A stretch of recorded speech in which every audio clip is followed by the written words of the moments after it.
Hello, everyone. Welcome to the episode 2 of What If Izuku Midoriya Was Mahoraga. So let's get this underway. Episode title: Confrontation.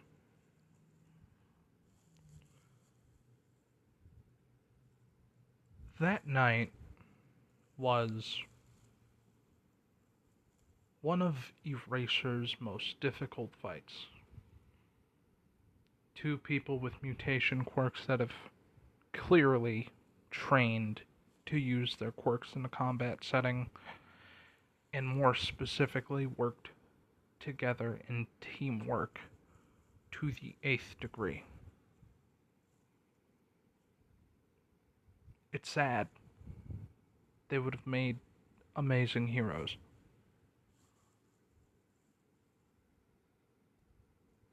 With the level of teamwork shown, it's a miss. He thought those would be his final thoughts. And then two splatterings of blood. The sound of asphalt being, for all intensive purposes, leveled. Aizawa eyes, Aizawa's eyes shoot open with shock, and then fear, and then relief. His communicator was thrown to the side during the fight, so he immediately ran to it, calling it in. But as soon as he puts his earphone in, he's able to hear the current situation. People are being found either dead or permanently paralyzed. All anyone has been able to see is a white blur going across the night strip, leaving craters where his footfalls would be, and just turning people into mulch.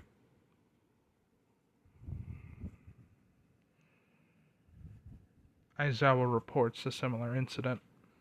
The fact that his life was saved by this individual.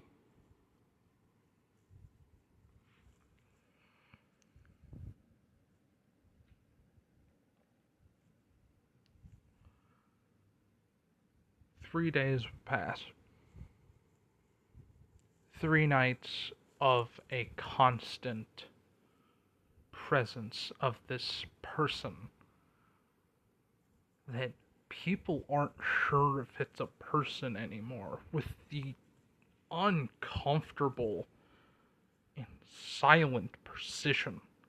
There was no talking, there was no attempt at banter or making them surrender. It was violence, pure and unrestrained, as if someone was beating on a punching bag to let out stress. But those punching bags were people. Some of those people died on transit to hospital. Other people just were killed outright by blunt force trauma to the head, causing the head to be either detached or turned into a fine paste on the wall.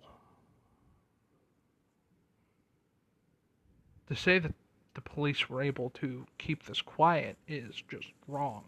Multiple holes in the street, things that look like just footprints in the road. You can't hide this. On the second day of these violent attacks, people assumed this to be a vigilante of a unknown origin, unknown quirk type, and unknown gender.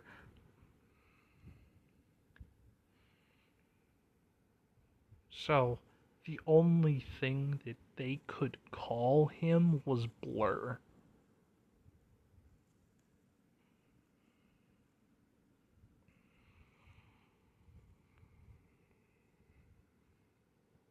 Izuku Midoriya stopped going to school. And people noticed. People did check up on him. He had a week to get over his mother. His house was given government funding to ease the burden. After all, he would now be considered a state's steward. And as long as Izuku is able to ensure his financial situation by the age of 25, nothing will be amiss. Izuku is 15. He has 10 years. UA starts at the age of 20. There is a dormitory system in the UA. And if you do good enough, you will be allowed scholarship and dorm admission.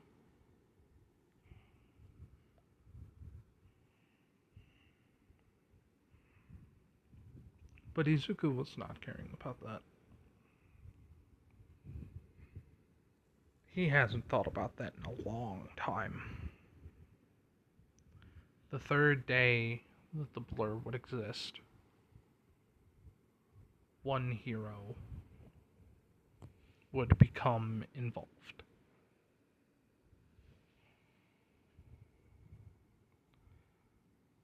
That, for all intensive purposes, really should not have. The pro hero Death Arms was patrolling. He attempted to engage the blur. This was not a fierce battle. This was not a fast battle either. Death Arms did not die. This is the fight. After encountering a man who, for all intensive purposes, should be dead, Death's Arms followed the footprints at full speed, attempting to catch up with this individual. He did, and with zero hesitation, swung and hit, which caused the blur to stumble, revealing the visage of Izuku. Now, Izuku is in a very wrathful mindset that's following a very base instinct. Now, you're like, why is this the case? Other than the fact of, emotional trauma. Mahoraga is a general, one that wishes to conquer.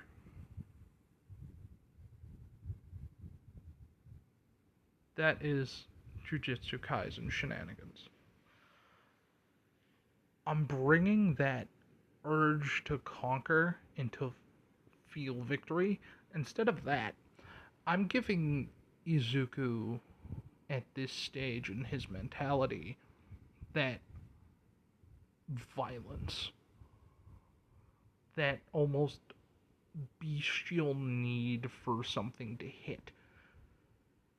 Not only because it exists, right? There's bad people, have to go hit them. What does Izuku call a bad person? Someone that breaks the law. And someone that tries to stop him from stopping people that break the law. So,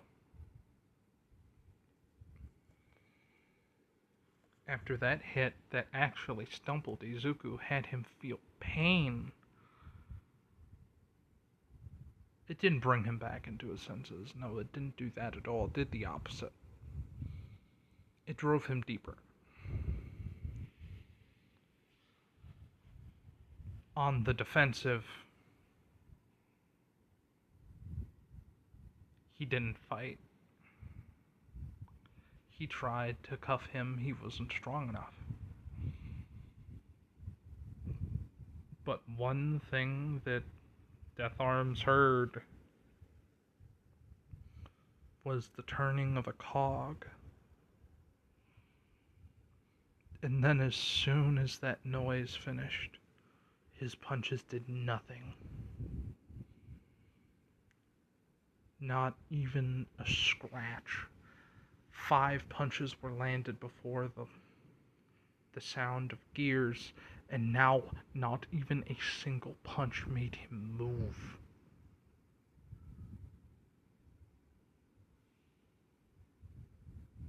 Not even a stutter in his movements.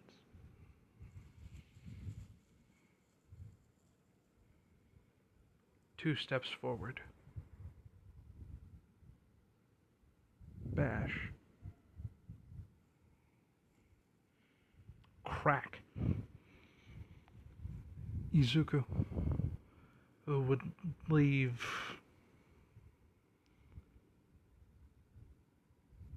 this man a wreck.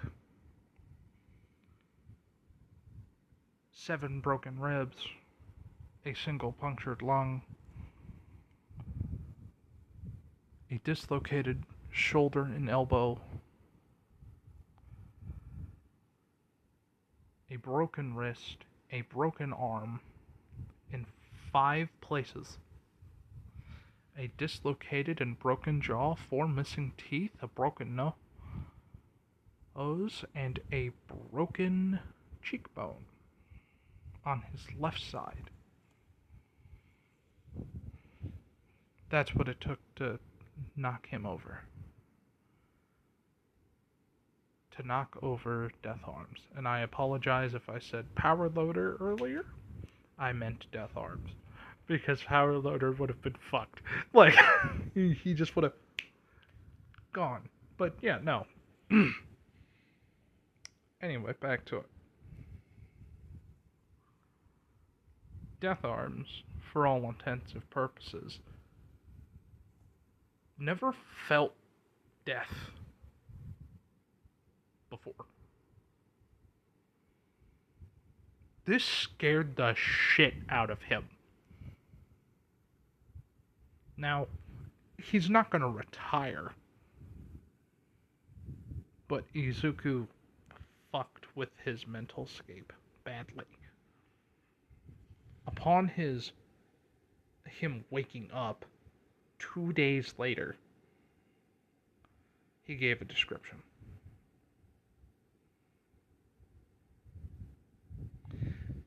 And that description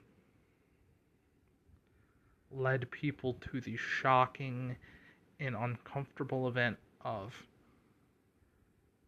the child of the woman that has recently passed has snapped and has been rampaging for damn near a week.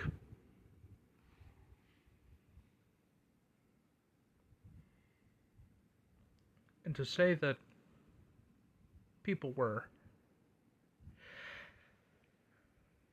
upset and sad was a understatement. An operation to attempt to arrest Izuku Midoriya was had. Keyword: attempt.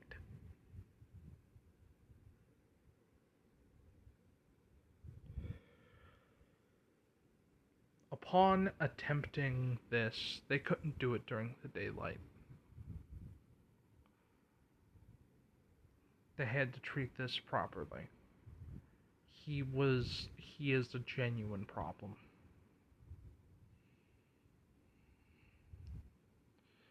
Pro hero, best genius. alongside. Let me double check this, make sure I'm not losing my mind here. Pro Hero Wash, alongside with 7 police officers, go to the apartment and give a knock. Izuku was not expecting them to find him, but Izuku was, for all intents and purposes, he's a zombie right now. It's this mindless hate that's there at night and during the day partially. But when this happened,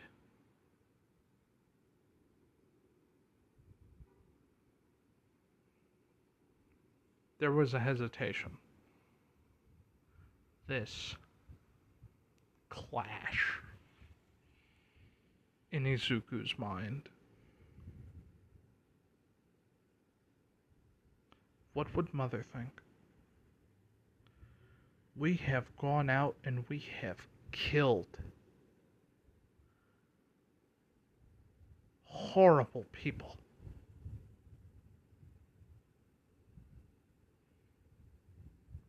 We have also saved people's lives.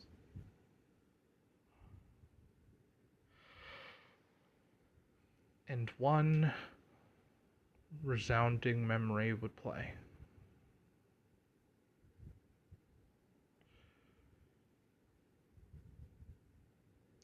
You can't save everyone, Zuko.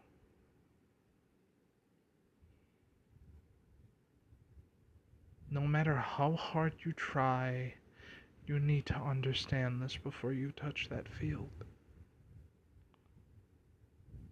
You won't be able to. I won't be able to. No one can. And sometimes really bad people cannot be helped.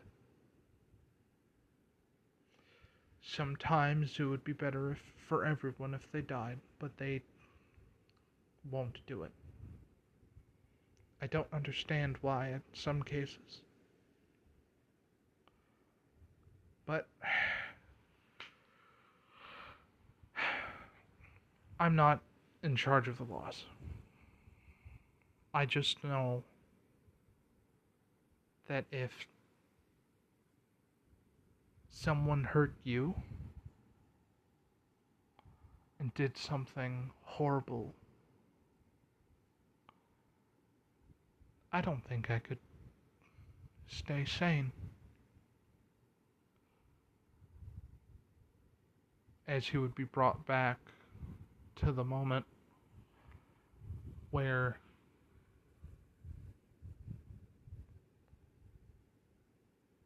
Best Genus immediately, quirks still moving, in Wash attempting to intervene as well. There's one thing that Izuku thought.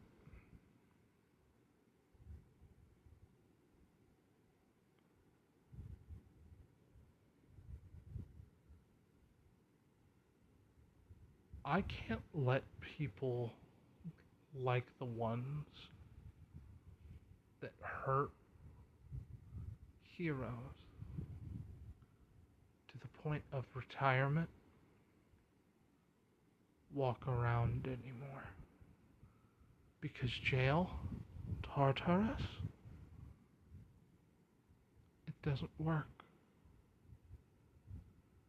And one day there's gonna be a massive jailbreak. And they're gonna burn the fucking city down.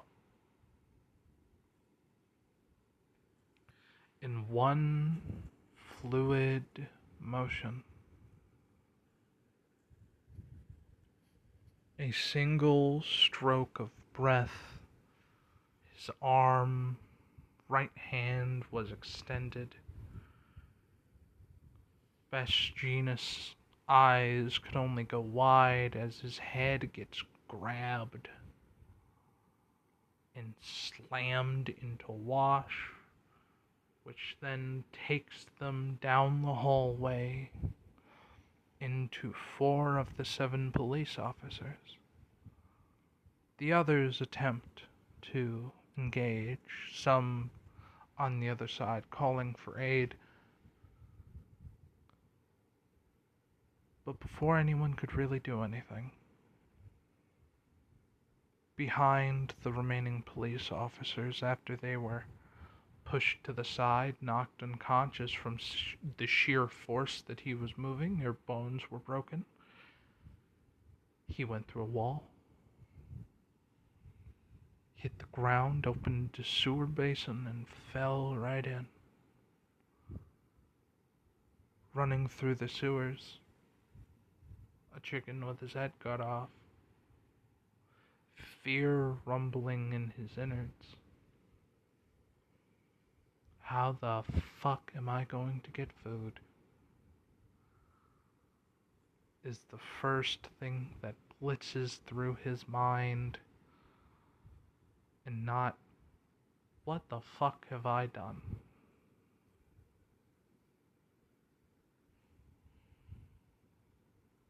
That day would be the start of Izuku Midoriya. Villain name Mahoraga. Chosen by an investigator, Tsukaichi, looking down at a notebook denoting heroes' weaknesses, ways to improve them, and at a picture of himself, at a picture of not Tsukaichi himself, but Izuku himself. But no information on his quirk. That has been cut out, other than what they know already, adaptation.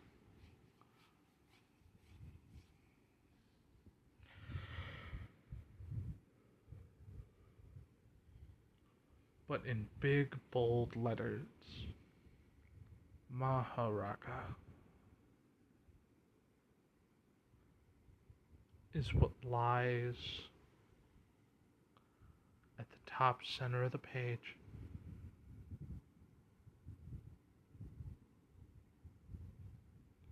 And that is where we will end today. I know it's short,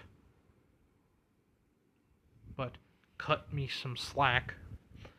I don't know why, but my creative juices have been shot, okay? I don't know why, but it's like, man, ever since I've started doing these again, it's taken a lot more time than I'm used to.